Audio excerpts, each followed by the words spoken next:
Yn y fideo yma, mi wnawn ni ystyried sut i ehangu mynegiad o'r ffurf a x adio b di sgwario efo dull y grid. Felly, dyn ni am ystyried sut i ateb cwestiynau fel x adio 3 di sgwario neu 2x tynnu 5 di sgwario. Nawr i gychwyn, dyn ni angen trafod cam syniad cyffredin iawn sy'n digwydd efo'r gwaith yma. Pryd mae pobl yn gweld y cwestiwn x adio 3 di sgwario, yn aml iawn mae pobl yn meddwl y cwbl sy'n angen neud di sgwario yr x yn fan hyn, i gael x di sgwario, a wedyn sgwario y 3 i gael 9. Mae pobl yn aml iawn yn sgwennu x di sgwario adio 9 fel ateb i'r cwestiwn yma. Ond, fel dwi'n dweud, mae hwnna'n gam syniad cyffredin, nid dyna sydd angen ei wneud.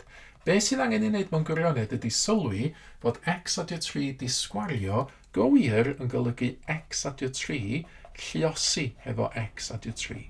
Cofiwch, mae sgwario yn golygu lluosi efo fo'i hun, felly eto x adio 3 lluosi x adio 3 sydd gennym ni fan hyn a be sydd angen i ffeindio. Ond mae hwn yn cromfach ddwbl, fe dyn ni ehangu efo dull y grid. Felly os na i greu grid fach fan hyn yn awr i gael gwneud hynny.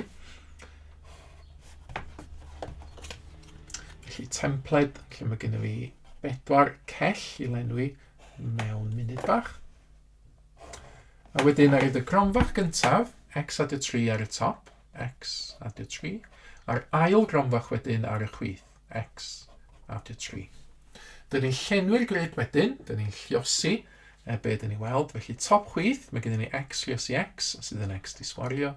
Top dde, x lluosi 3, sydd yn 3x. Gwylod ar y chwith, eto, x lluosi 3, sydd yn 3x. A gwylod ar y dde, 3 lluosi 3, sydd yn 9. Ac yna, dyn ni angen adio y celloedd i gyd, felly x di sgwario 3x, 3x a 9.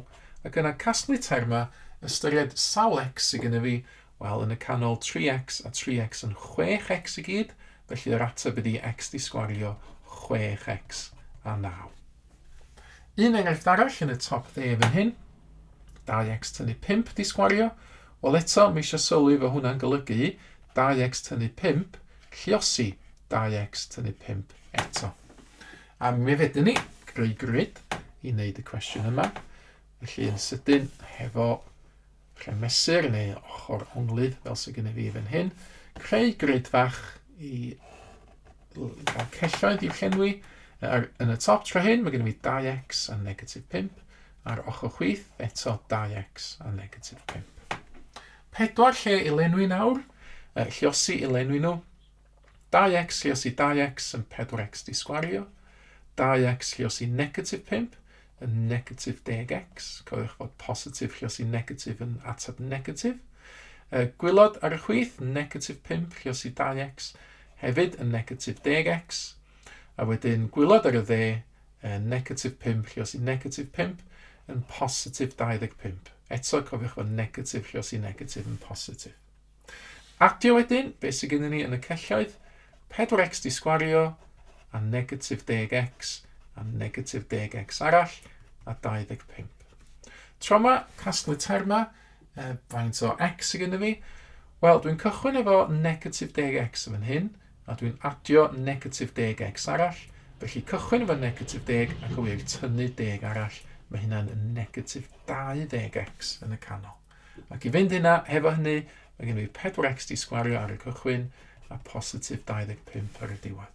Felly yr ateb i'r ail gwestiwn ydy 4x di sgwario, tynnu 20x, adio 25. Nawr, rhowch chi gynnig arni hi nawr. Mae yna gwestiynau wedi ymddangos ar y sgrin erbyn hyn. Ystynwch darn o bapur allan, rhowch gynnig arnyn nhw, a wedyn mae croeso chi wedyn gymharu eich atebion chi yn erbyn yr atebion cywir sydd yn nawr yn cael ei dangos ar y sgrin.